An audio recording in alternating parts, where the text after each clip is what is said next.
Thank you, Kelly. This is Sharon. Hello. I know many of you, but I was delighted when I looked at the registration list to see that there are many of you I don't know. Always nice to bring new people into the fold, and so welcome to learn about Pennsylvania's new occupational licensing reform law.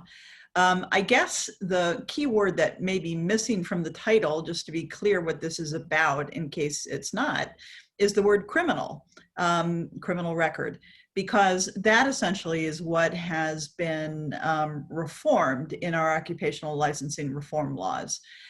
Brendan and I were both very much involved in the legislative campaign to get this law passed, along with the Justice Action Network, a bipartisan advocacy group that is working on criminal justice reform matters around the country.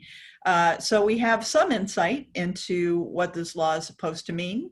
But frankly, there are a number of things that will be a big question for us in terms of how they are going to play out. And we'll find that out as well as you do when the law goes into effect on December 28th.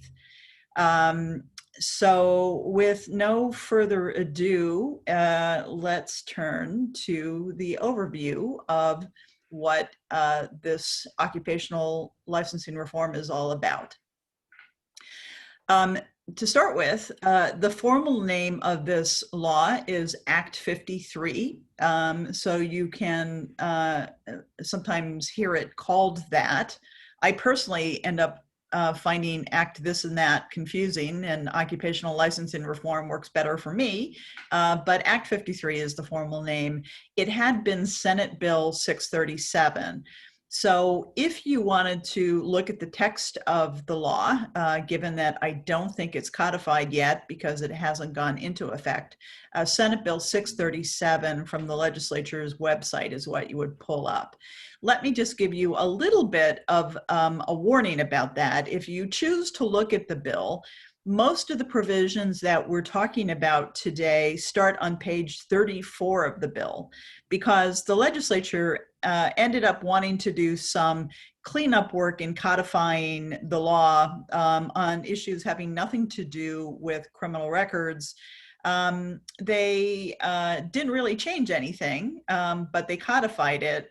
And so there are pages and pages of stuff that might cause you to scratch your head because you think it's not relevant, which is true for this purpose. But it's not even new. It's just been codified. So page 34, if you start to look at this bill. Here are the highlights of what Act 53 did.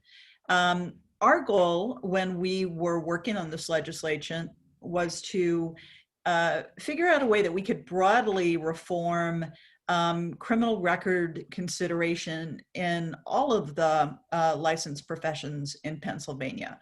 We did not entirely achieve that goal, as we'll talk about in a little bit, but we broadly achieved that goal for a majority of licensed occupations. But know that it does not affect each and every occupation. It only affects licensees whose boards, occupational boards, are overseen by the Bureau of Professional and Occupational Affairs. If you hear me start talking about BPOA or Brendan talking about BPOA, that is the official division of the Department of State that is responsible for these licensees. Most important perhaps is that there is going to be new analysis which state boards must use if they're going to consider criminal records. We list here the three main issues that will be in play, and we will talk about this in depth as we go through the presentation. And it also creates new restricted licenses for people who were trained while they were incarcerated and who the boards may have some issue with providing full licenses because of the recency of their punishment for their offenses. Barbers and cosmetologists are particularly the target of that provision, although it is possible that the jails and prisons may start training people to do other occupations. These provisions would then cover those folks as well in other occupations. We had been interested in preliminary determinations for people about whether their records would keep them out of a profession before they went into training. And we achieved that in a somewhat minor way, not what we would have wanted, but better than nothing. You'll be hearing more about that. Now, perhaps the most important pieces of information on this slide are contained in that last bullet. Where you will find these provisions codified. They're primarily in 63 Pennsylvania Code sections 3112 through 18. There are a few provisions that are not, that are in the Criminal History Record Information Act, and we'll flag those when we can. But because, again, the bill as drafted is confusing, that's where you will look for them in the Pennsylvania Code. And the other important piece of information is that this all goes into effect on December 28th. So not in effect yet, but December 28th will be here before you know it. So get that seasonal shopping underway. Oops, sorry, we skipped ahead there. So why did we feel like occupational licensing reform was needed? Why was this a priority? There were a number of reasons that are laid out here. First of all, it was very clear that existing law and procedure was overbroad, and that many people who would be able to perform these professions without causing there to be risk were being eliminated by the standards and how they were administered by the board. So, for instance, as you'll hear, up to this point in time, when the law passed, anyone with any felony was susceptible at any time in their life from being eliminated from getting an occupational license. That will no longer be the case. A second reason was that there was too much inconsistency, because the state boards had a great deal of discretion based on their own personal opinions as to who should be approved and who should not. And these are not people who have expertise in criminal record matters. These are people who are expert in their fields. So for instance, I appeared this week for the first time before the State Board of Nursing. And not surprisingly, I discovered that the board members were basically very senior nurses who no doubt are quite expert in nursing, but are unlikely to be expert in being able to predict whether somebody's record is going to prevent them from being able to safely perform in the profession or not. So Act 53 lays out some markers to help them make that determination when they evaluate people's records. If they evaluate people's records, we're hopeful that many people might end up getting through to their license without needing the boards to act on their records at all. The third reason was the unpredictability piece of the licensing puzzle, that basically people had no way of finding out ahead of time whether they would qualify for a profession or not. They had to kind of take it on faith and go to nursing school and spend the money and put in the time. And then at the end of that, figure out whether they were going to be able to be approved or not. Obviously, that is a very daunting prospect for anyone. And certainly many people decided not to go into licensed occupations because of that. Now, this gets down to the preliminary determinations that I talked about in the first slide. And it will not be a be-all for everyone in terms of lending predictability, but at least people whose records will prevent them on the face of it from going into the occupation can find that out ahead of time, and we'll talk more about that. And finally, as you all know, Blacks and Hispanics are more likely than whites to have records. So the way things were being administered in this overbroad and inconsistent fashion meant that Blacks and Hispanics were less likely to be able to qualify for occupational licenses. So hopefully these are all issues that we improved upon somewhat, at least, in Act 53 when it goes into effect. There are more people who have occupational licenses than you may think. The governor had a task force on occupational licensing a couple of years ago, and the facts that are forthcoming in these slides are things that we were told through that task force's report. But a cool 1 out of 5 Pennsylvanians in the workforce have occupational licenses, and the BPOA boards license about 1 million Pennsylvanians. So a good number of people in the state were unable to move forward into this large number of people who need licenses in order to get forward. This is not a marginal type of issue. This is an issue that applies quite broadly to many of our friends and neighbors and clients. All right. Now we get down to the question of the scope of the law. Let's talk about who the new law does not apply to first. Only the boards that are within BPOA's jurisdiction are going to be covered. And we will look at that in a minute. But for now, let's look at who is not within BPOA's jurisdiction. There are a number of quite large professions that are licensed that are not BPOA licensed. Teachers, lawyers, security guards, right there are 3 occupations that are not going to be covered because they've got their own licensing schemes outside of the Department of State. Certified nursing assistants, which is a job that many of our clients seek and hold. They are not covered by this because they do not have licenses. They have certifications. And unfortunately, this only applies to licenses. And finally, there's some incompatibility between the training and the actual licensing because, for instance, you have to go to nursing school before you can be a nurse. And this law does not specifically apply to nursing schools or schools that train the other occupations within BPOA. So there is a little bit of cognitive dissonance here for people in the field who are asking, but what if we, the nursing program, can't get hospitals to allow people to do rotations and such that will allow them to get nursing licenses? There's going to be some work that needs to be done to convince the schools that they should not be applying their rules in a broader and more inconsistent way than Act 53 is.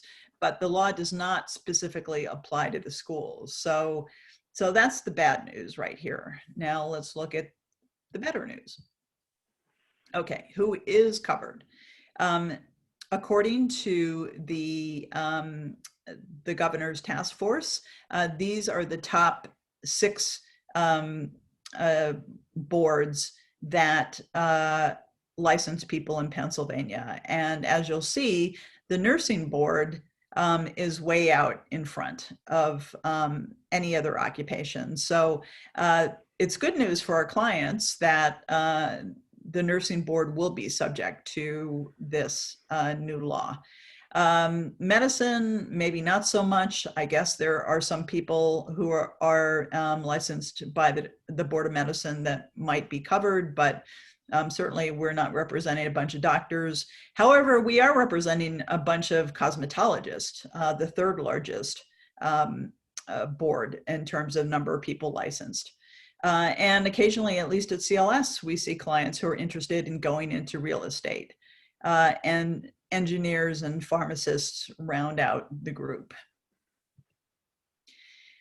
This slide shows the other notable professions that are covered. And I think in total, there are about 24 different boards. some of which are quite obscure, like I think there's something about Delaware River Authority staff. But these are the ones that most of us would care about. So in terms, again, of our clients, just to point out a few that occupations that our clients tend to be in, certainly barbers. Brendan hopefully will talk a bit about how part of how we got into this was that we got lots of letters from people in state correctional institutions who were training to be barbers and worried about getting licensed when they come out. But many of our clients are entrepreneurs who become barbers and cosmetologists. The therapist categories, I think we sometimes see clients in, whether they want to be occupational therapists or physical therapists, social workers, we see among our clientele, car salespeople. So those are all some of the occupations that you could see this issue arise in among your clientele. Here's an example of one of the provisions of Act 53 that does not appear in those consecutively numbered sections in Title 63 that I mentioned earlier.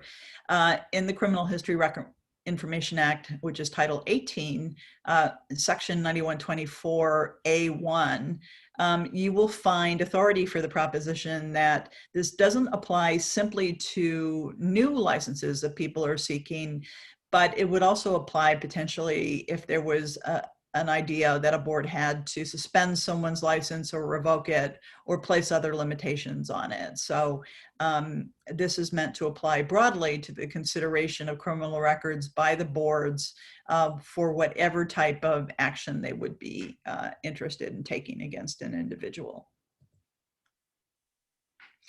Okay.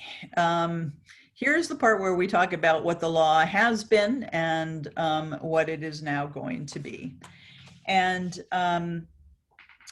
most importantly, perhaps, is this first bullet here, that lifetime disqualifications for felonies, which used to be found in Title 18, the Criminal History Record Information Act, this will no longer apply to the BPOA boards. So no longer may there be lifetime disqualifications for any and all felonies. This was the worst aspect of the law as it had been on the books. Unfortunately, it remains for those occupations where BPOA is not providing the oversight, but for all the BPOA boards, this is no longer the law as of December 28th. One of the tricky things about doing this legislation was our desire to impact not just one or two professions, but to do this occupational license and reform broadly, where there are practice acts for like each of the professions that talks about what the criteria are to be members of that profession, and often very specifically addressed what criminal records might be disqualifying. And obviously amending, say, 24 laws, or even 18 or a dozen, would be quite a feat and make for quite unruly legislation. So fortunately, we came upon this strategy of doing this omnibus bill that overrules any of those practices acts to the extent that they are inconsistent with what Act 53 says. So just be aware, it may be possible that that people think that what is currently in the law of those practice acts is the law, but in fact it has been overruled by Act 53. Finally, and this is quite important, there have been many disqualifications of people who've applied for licenses based on these concepts of good moral character, crimes of moral turpitude, ethical or honest practice. And those laws will no longer exist, at least as applied to criminal records. So for instance, Just to pull an example out of the air, if the nursing law says that you are not of good moral character if you have a simple assault on your record, or let's say that that's the way it's been construed by the courts or by the State Board of Nursing, that will no longer be the law. Act 53's standards instead are going to govern. Let me digress for just a moment to talk about a case that was in the news in the last couple of weeks and you may have heard about. It doesn't really impact what we're talking about here, but just to be clear how it fits into this puzzle, I will briefly tell you about the case of Habman versus BPOA, which was decided by an en banc Commonwealth Court panel on August 25th. And the lawsuit there had been brought on behalf of the Institute for Justice, a libertarian-leaning group, on behalf of two women who wanted to become cosmetologists and had been turned down based on their records under the good moral character prong of the cosmetology law. And the law was found to be unconstitutional by that panel of Commonwealth Court, but not on the grounds that, as the way the law was drafted, it was a violation of due process. Rather, it was found unconstitutional because the court said, look, barbers are not asked to adhere to the same standards, and they're basically doing the same job, nor are other people who work in salons and spas and such. So basically, applying this good moral character provision to the cosmetologist was a violation of equal protection. Now, there was an interesting footnote in the decision that basically said, this is all going to be different after December 28th, because then we're going to have Act 53 in place.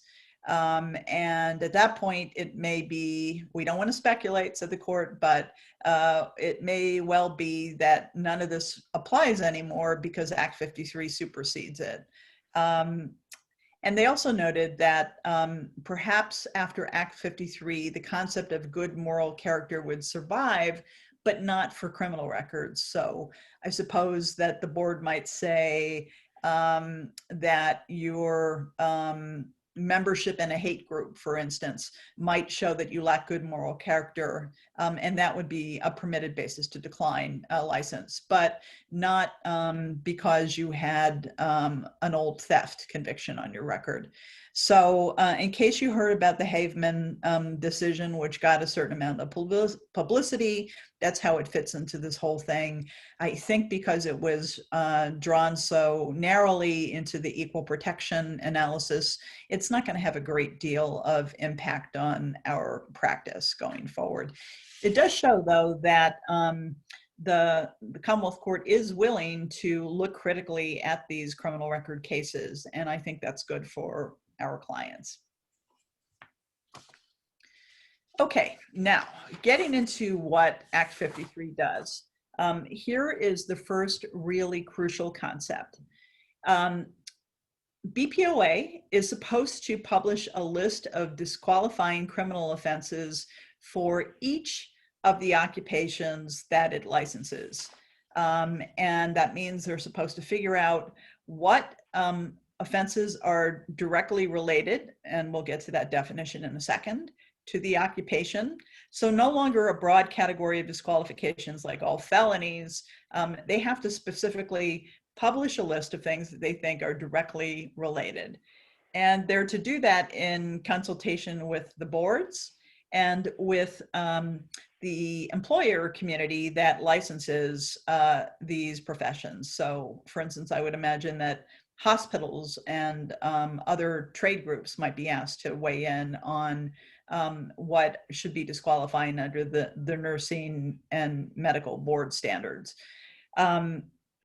Although we as representatives of employees are not listed here, I can vow to you that we will make our efforts to get our toe in the door as well and have some input on what crimes we think are connected.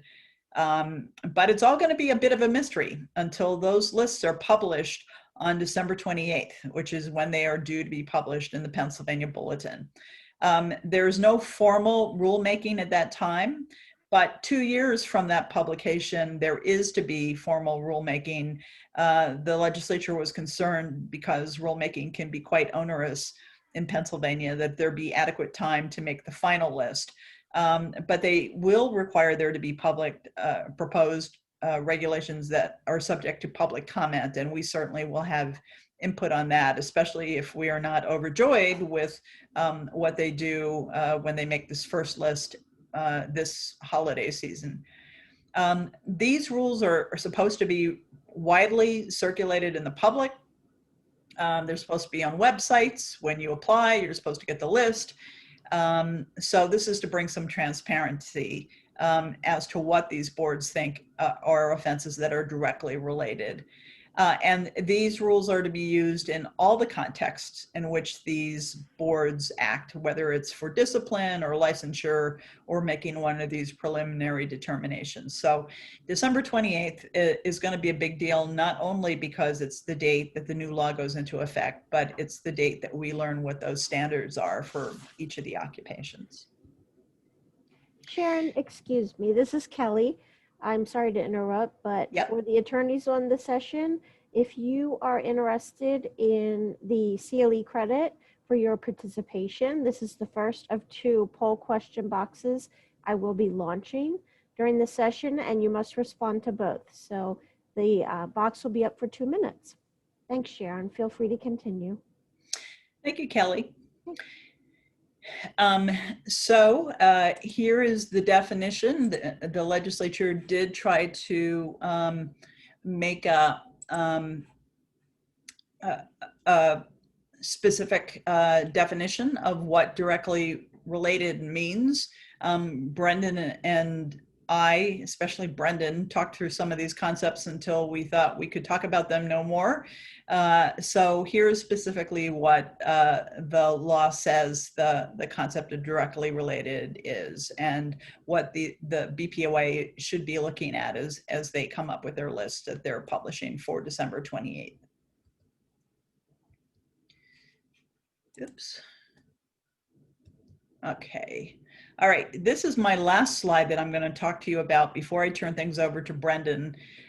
This may be the most important slide of the presentation, because this is how this consideration is to be made of criminal records. So no longer do we have just broad and unguided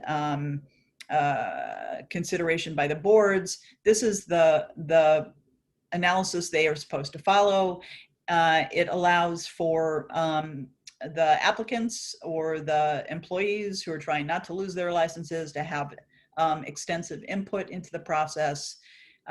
So if you take nothing else away from this presentation, be sure to circle slide number 12 in your slide bank, because this is where it's at.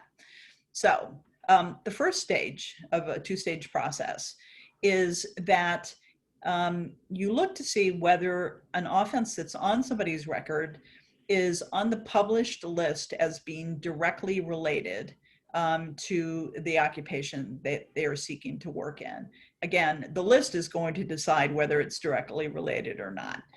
If the person's offense is on the list, then the next step of stage 1 is that the board is to look to see whether the person presents a substantial risk to clients or to future offending. And to do that, they're supposed to conduct an individualized assessment. That is spelled out in the next slide, and Brendan will talk about that at some length.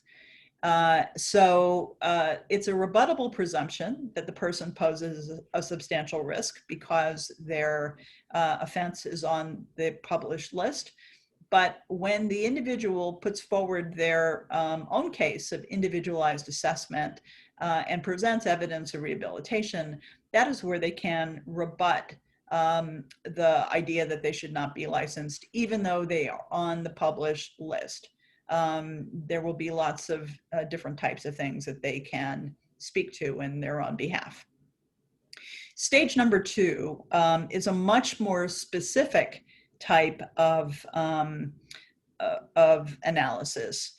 Think of stage number 1 as the broad, directly related analysis. Stage number 2 is meant to be for outliers of cases that, while not generally directly related, there may be something about the circumstances of a particular conviction that should give the board pause. And so the example that the legislature was giving us when they added stage 2, because frankly, we were not real interested in there being a stage 2, but they felt that there was a need for a safety valve where if something was just really sort of so closely tied to the profession, the board could make a determination that the person should not be licensed. And the example that kept coming up was, what if a person has a simple assault, and simple assault is not on the published list, but the simple assault was committed in the course of performing the profession at issue, or otherwise was closely connected to the profession at issue. They felt like there must be a way for the board to disqualify that sort of situation. So under stage 2, they can say there's something extraordinary about this particular type of offense, as this person was involved in it, that requires something beyond what stage 1 would allow. Even if the board wants to say that that's the case, the person again gets to provide the individualized assessment and show the proof of rehabilitation or other proof that mitigates the risk that the board may be looking at. So this 2-stage analysis is basically how Act 53 requires criminal records to be analyzed. And with that, I'm going to not only take a breath, but allow Kelly to ask any questions that might have accumulated by now. And then we will go on to Brendan to round out the presentation. Hi, we don't have any questions yet. We do have one comment from Don Merritt's. It says, ethical rules may be a help in consumer cases. For example, an unscrupulous car dealer, possible loss of license can be a powerful bargaining tool. Okay. Thank you, Don. All right. Again, we'll take some questions at the end. So this slide in particular, I can understand if you need to let roll around in your head for a minute. But I'm going to now turn things over to Brendan to tell you the rest of what you need to know about Act 53. Hi, so thanks for joining us today. There's a lot about this law that's inevitably going to have to play out in the Commonwealth Court. There are going to be tests to determine exactly what this all means. And so we're hoping that our community can be on the front lines to be on the lookout to make sure that the boards are enforcing it correctly. I'll just very briefly, the kind of the impetus for this was a recognition that the Barber Board in particular, and then we realized the other boards as well, are very jealous of their discretion, and they like to maximize their own freedom to deny people for as broad reasons as they can come up with and prevent any limitations on that discretion by the public, by the courts. This legislation was an effort to limit the board's discretion, and I think it's only fair to assume that as time goes on, they will try to grab some of that back, and they will. The history of the boards would suggest that they are going to try to define the directly related offenses as broadly as possible. That they are going to conduct the individualized assessment in a limited way, that they're going to apply the presumption for directly related offenses, the presumption that that it is directly related, that it renders a person unfit, that they're going to treat that as an irrebuttable presumption. They're clearly not supposed to do that. So to the extent that we are noticing that they are not taking these factors on this slide seriously into account and weighing them generously and recognizing when these factors clearly do show that the person does not pose a substantial risk, we're going to need to challenge the boards. So the factors that are set out in Act 53, and of course at the bottom you can see there's a catch-all. We advocated strongly for a catch-all because there are going to be cases where people have something to say, something to point to about their own personal history that's clearly going to be relevant, and if it doesn't fit into a box, too bad. The board is still required to take it into account. So the list is, number one, did the criminal conduct involve an act or threat of harm, including harm to someone's property or reputation? You know, this is not simply a list of factors that can be helpful to the person.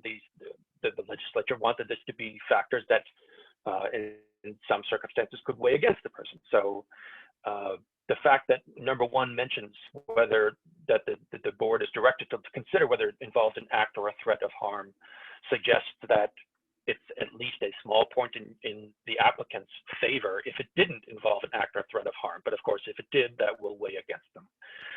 Number two, the facts and circumstances surrounding the conviction. And again, where a one or two word summary from the crimes code makes something sound bad, especially with those convictions that fall in the directly related list, there are often going to be facts and circumstances that can help explain what really happened, what the person's involvement really was, what led them to do that, and the board is going to be required to take that into account. Number three, the number of convictions. The board is going to be required to take it into account if you have something that looks serious, but it's the only thing you have on your record. On the other hand, there are going to be people who have a lengthy rap sheet, and the board will take that into account and will weigh it against them. We wanted to get in the principle, which is just a basic principle. It's been part of the law as announced by the Commonwealth Court, as announced by the EEOC with regard to employer consideration of convictions, that the passage of time, the amount of time between the conviction and the consideration by the state agency is clearly a factor that they should be taking into account. And it was never clearly spelled out that they had to do it, even though there was jurisprudence saying that they should. It wasn't written down in statute, so now it will be. That's really the essence of number four. Increase in age maturity is, you know, something that's automatic. When it's been a year since your conviction, you've aged a year and presumably become a year more mature. Number five, your criminal history, if any, after conviction. So they will be able to take into account the extent to which you have other convictions. It's clearly not appropriate for them to be denying you just because you have some second conviction, which is totally unrelated to the profession, but happens to have been after the conviction they're considering. But it's something they can at least look at according to this factor. On the other hand, it should benefit you. And for many people, it should help them that they can point to that and say, look, I have no criminal history since my conviction. That's clearly something that you have an obligation to weigh in my favor. Number six, completion of education and training. When people have been dedicating themselves to going back to school, to getting trained, that's something that ought to weigh in their favor. The fact that they have been making a genuine effort to prepare themselves for work. The boards are now going to be directed to take that into account and to give some weight to that. Number seven, references from employers and others. Again, many of these things, I should say, are things that people have in the past brought to the attention of a hearing officer. So the way things have generally worked is that the Board of Nursing or the Board of Barber Examiners will send out a notice saying we're proposing to rescind your license or impose discipline because you have a conviction. So if you think we shouldn't do that, and they would say in the most broadest, vaguest possible terms, if you want to contest this, you can ask for a hearing and present mitigating evidence to a hearing officer. We imagined that, and the hearing officer was acting on behalf of the board. our expectation is that the same process will essentially be followed. That's the setup that they have followed for years and years, and of course is described in Title 63. But now it's going to be clear what mitigating evidence is, which was never defined or spelled out before. Now it's going to be clear that either the board or a hearing officer acting on behalf of the board is directed to take these into account.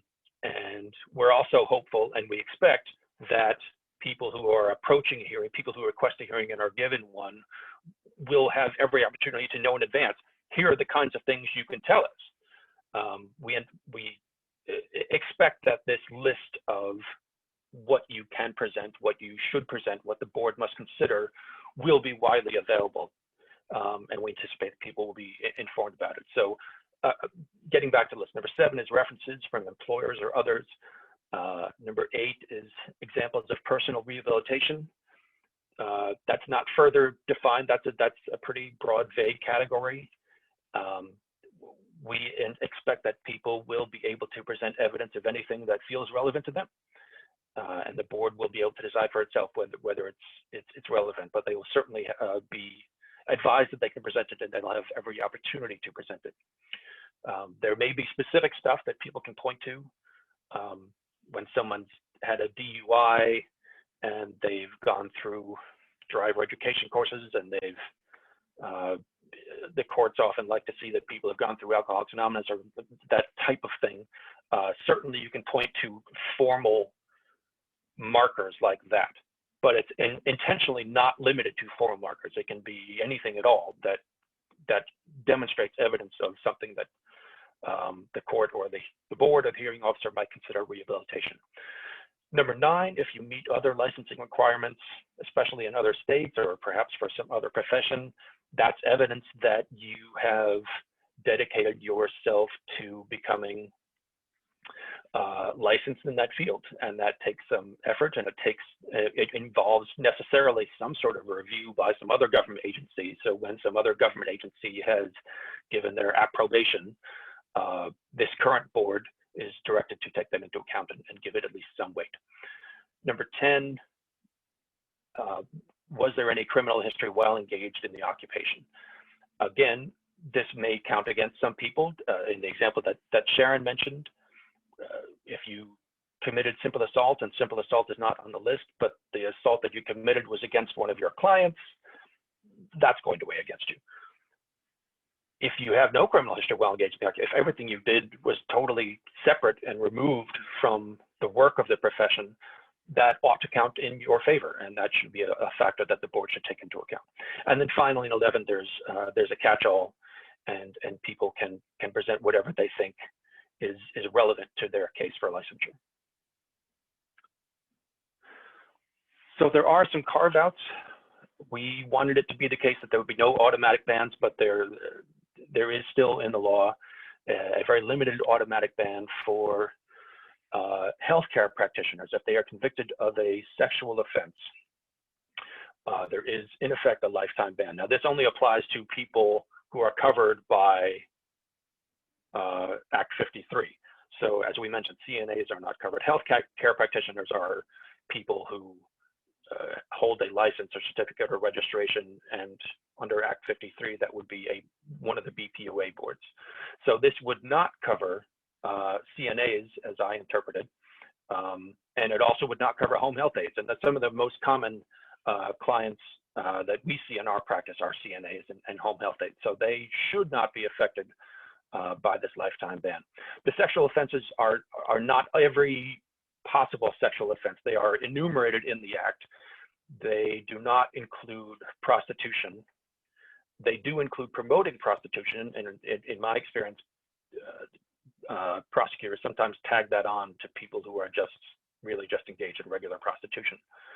So it's possible that we will see some RNs, LPNs who were having a troubled time, maybe dealing with addiction far off in their past, and they may encounter a problem with this. That may be grounds for a challenge in the future, but that is the narrow state of the lifetime ban now. There's also a restriction for people convicted of crimes of violence. as defined in the 42 Pennsylvania Consolidated Statutes 9714. This is not all crimes of violence. That section is sort of a shorthand for what's considered serious crimes of violence. It excludes some aggravated assaults, and it excludes all simple assaults. So not all crimes of violence, but specifically enumerated serious crimes of violence will prevent you from getting a license unless you meet these criteria. It does seem to put the burden on the applicant to show rehabilitation, but hopefully people will be able to do that. To the extent that the boards are treating that, again, to the extent that the boards are treating this as, in effect, a de facto permanent lifetime ban, and are not seriously considering people who do make this showing, that is going to be another area for legal challenge. Finally, drug trafficking. One of the most common reasons that people were denied a license in the past was because either the section of Title 18 said that any board could deny for any felony, or for many of the practice acts, it also said if you have a drug felony. And many people are caught up in a felony drug conviction because they were accused of having sold or having an amount that suggested they might sold. So those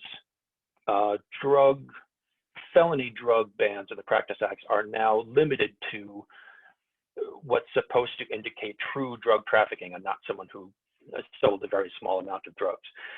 In the statute, they now describe the amount and weight of drugs that had to be involved, and that is supposed to be indicative that someone was involved in a serious and substantial way in selling drugs. And very helpfully, the burden is on the board to prove that that amount was there. And frankly, we anticipate that it will be difficult to prove that because in our experience, records do not easily show what the amount was. Although the boards may do some spelunking in the criminal court files, they've been pretty creative when they want to deny people in the past. So we'll see how far they go to prove trafficking. And there are definitions of these terms set out in section 3113.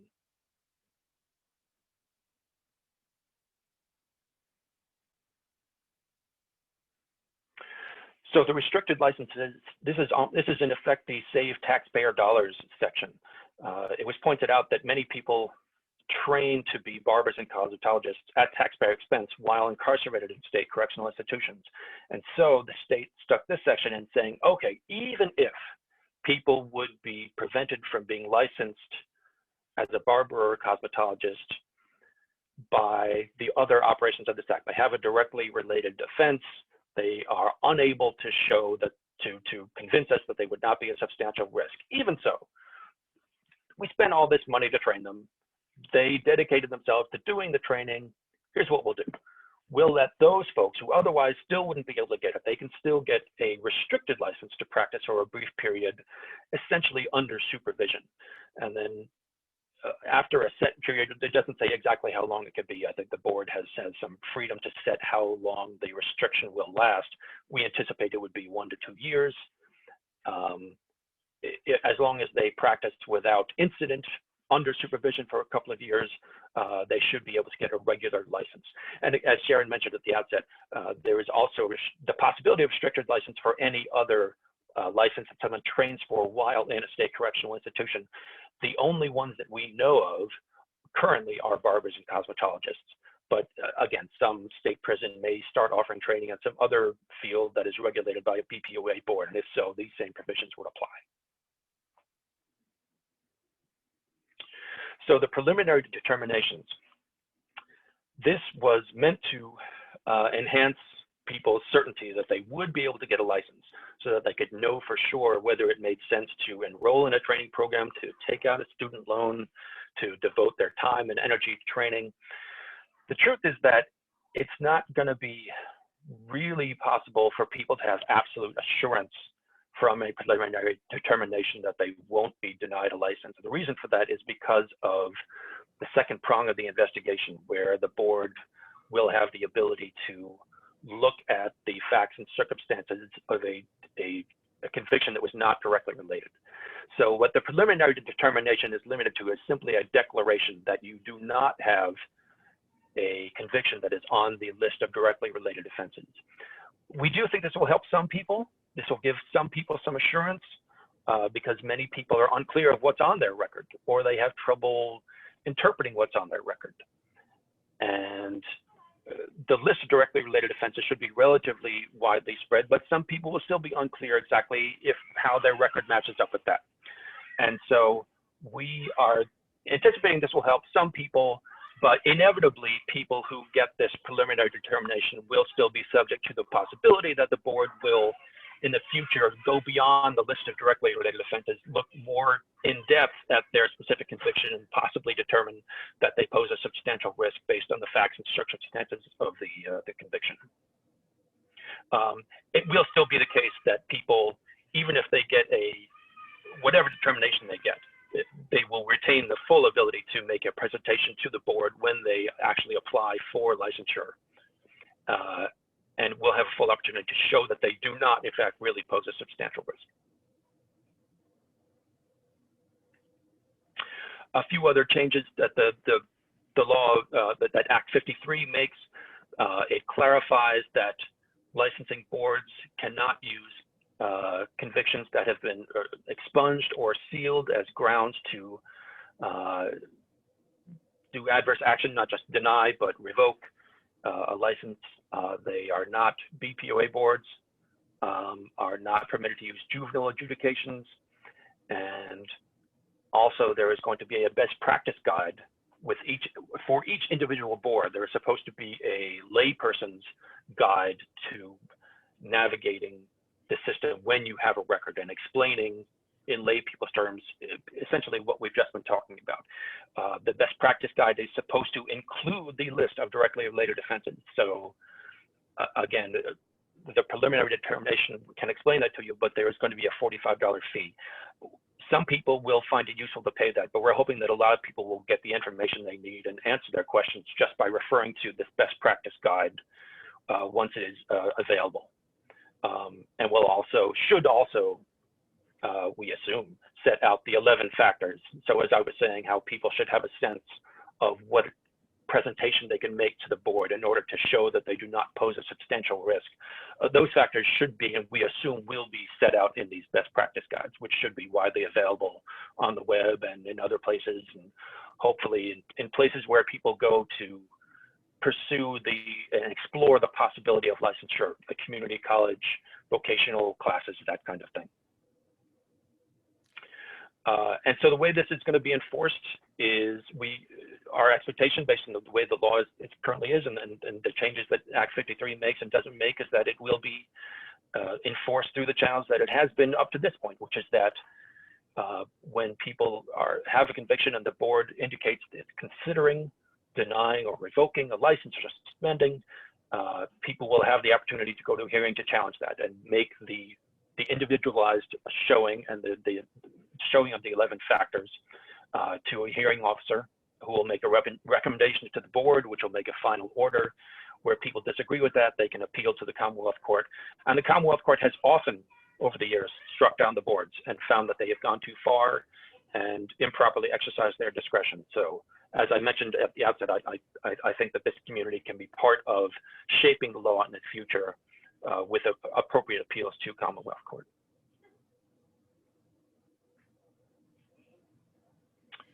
Brendan, if I may just interrupt here, this is Kelly. I am launching the promised second of 2 poll boxes for attorneys on the session requesting CLE credit. Please respond, and the poll will be up for about 1.5 minutes. And please continue, Brendan. Thank you. I think we may have come to the end of the substantive slides. Have we, Sharon? Excuse me. Yes, Brendan, we have.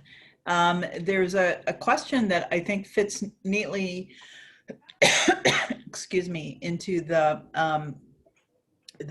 topic you were just covering, which is, what is the standard of review and appeal? Will the court defer to the board's determination?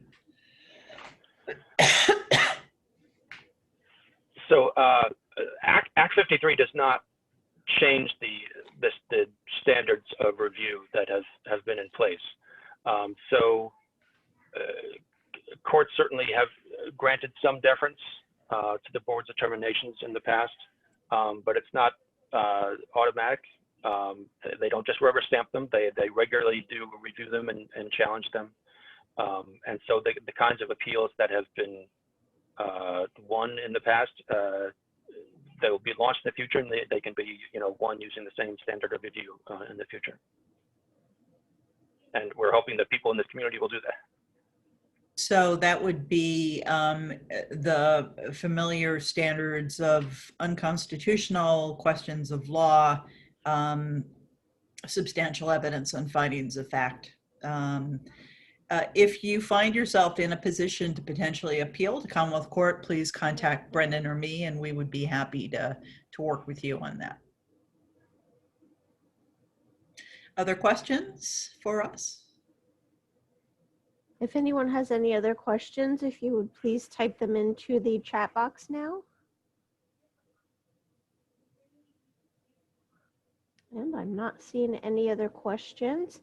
So with that, I would like to thank Brendan and Sharon for giving of your time and your wealth of knowledge today. Thank you so much. We appreciate you being here. Thanks for everyone for joining us, and have a great weekend, everyone. Thank you, Kelly, and everyone enjoy your weekend. Take Yes, care. thanks for having us.